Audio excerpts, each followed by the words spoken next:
దేవుడు దేవుడు అనగా అనగా మన పితరుల దేవుడు తన సేవకుడైన యేసును మహిమపరిచి ఉన్నాడు. దేవునికి స్తోత్రం. హల్లెలూయా. హల్లెలూయా. అక్కడ ప్రజలందరూ అంటున్నారు, అరే వీడు పుట్టినది మొదలుకొని ఇప్పటి వరకు వాని కాళ్ళు లేవు, మేమందరం చూస్తూ ఉన్నాం.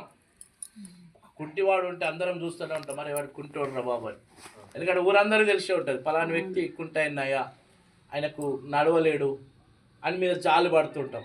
అందరికి తెలుసు ఈ కుంటి వానికి కాళ్ళు ఎట్లొచ్చినాయని ఆశ్చర్యపడుతున్నారు. అసలు ఏంది కుంటివానికి కాళ్ళు రావడం ఏంది, ఇంకా వాళ్ళకి అర్థమైతే లేదు. దేవుడు ఆయనను మహిమతో నింపాడని ఆడు గంతులు వేస్తూ స్తుతిస్తూ ఉన్నాడు, గట్టి గట్టి కేకలు వేస్తూ ఉన్నాడు. ఎందుకంటే దానికి కాళ్ళు వచ్చాయి. మరొక్కసారి ఆయన అడుక్కునే స్థితి నుంచి ఏమైపోయాడు, దేవుని మందిరంలోకి వెళ్ళేటటువంటి స్థితి వచ్చింది. దేవునికి స్తోత్రం. హల్లెలూయా. అలాంటి వాడు సంతోషపడుతున్నాడు, ప్రభువా నాకెంత చక్కటి కాళ్ళనిచ్చావు, నాకెంత చక్కటి బలం ఇచ్చావు అని అన్నప్పుడు అంటున్నారు వాళ్ళందరూ, ఆశ్చర్యపడుతున్నారు. వీడెట్లా లేచి నిలబడ్డాడు, నడుస్తున్నాడు. అసలు నడవడనుకున్నటువంటి వ్యక్తిని నడిపిస్తున్నాడు చూడు దేవుడు. అదే గొప్ప మహిమ నీ మీద నిలబడ్డట్టు. అందరు అనుకుంటారు, అరే రాజయ్య ఏంది, మొన్నటి దాకా నేను ఏదో అనుకున్నాను, రాజయ్య పని అయిపోయింది అనుకున్నాను, ఈరోజు రాజయ్య నిలబడి నడుస్తూ మందిరానికి వెళ్తూ ఉన్నాడు, ఎంత ఆనందం, ఎంత సంతోషం అని ఆశ్చర్యపడతారు వాళ్ళు.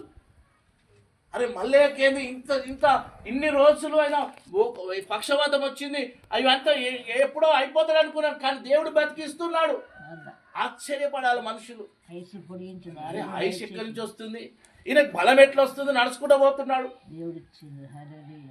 ఆయనే అనుకోవాలి. ప్రజలు అనుకుంటున్నారు, ఆశ్చర్యపడుతున్నారు, ఇది ఎక్కడి నుంచి వస్తుంది బలం, ఇది ఎక్కడి నుంచి వస్తుంది శక్తి వీళ్ళకి అని గ్రహిస్తున్నారు నిన్ను. హల్లెలూయా.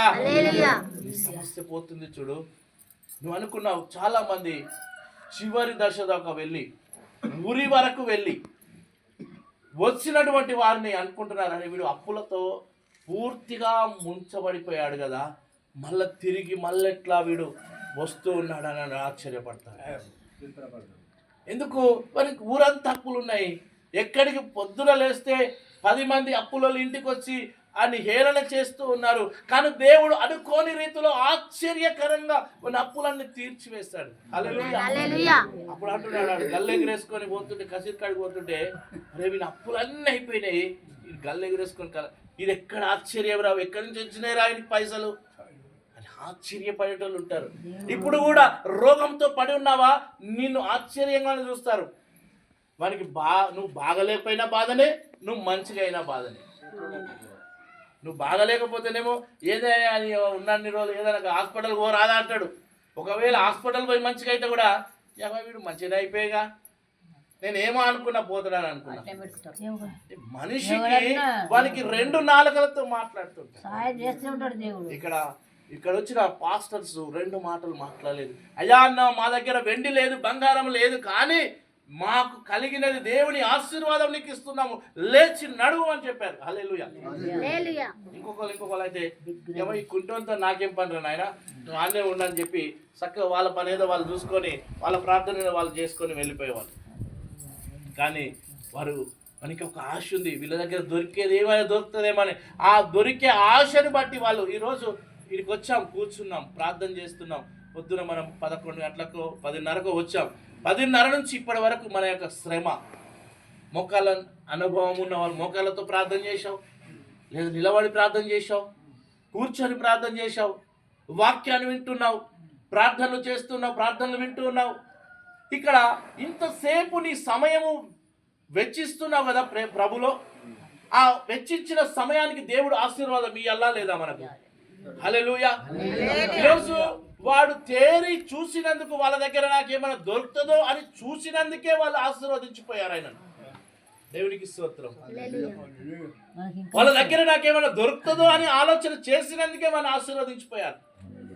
రోజు నువ్వు రోజు వచ్చి ప్రభు దగ్గర అడుగుతున్నావు, దేవా నా జీవితాన్ని మార్చు అన్నప్పుడు దేవుడు ఇంకా ఎక్కువగా నిన్ను మార్చలేడా? అంతకంటే ఎక్కువగా నిన్ను మారుస్తాడు. దేవునికి స్తోత్రం. వాడు మనసులో అనుకున్నాడు, వీళ్ళ దగ్గర దొరుకుతుంది నాకు, ఏం దొరికింది? వానికి లేచి నడిచేటటువంటి యోగ్యత దొరికింది, ధన్యత దొరికింది. ఎంత ఆనందమో. ఒకరోజు నలుగురు మోసినోన్ని ఈరోజు వాడే నలుగురు ఎత్తుకొని పోయి ఊరంతా తిరిగి వస్తున్నాడు. హల్లెలూయా. ఈరోజు నలుగురు తీసుకొని వచ్చాడు, కూర్చుండబెట్టారు. కానీ వాడే నలుగురు ఎత్తుకొని పోయి ఊరంతా తిరిగి వస్తున్నాడు. అయ్యా నాకు కాళ్ళు ఇచ్చిన దేవుడు చూడండి. సువార్త చెప్తుండు. హల్లెలూయా. ఈరోజు నీ నా జీవితంలో దేవుడు అలాంటి మేలులు దయచేయును గాక, అలాంటి ఆశీర్వాదములు కలగ చేయును గాక. పరిశుద్ధాత్మ దేవుడు ఈరోజు మనందరి జీవితాలను మార్చబోతూ ఉన్నాడు. నమ్మకము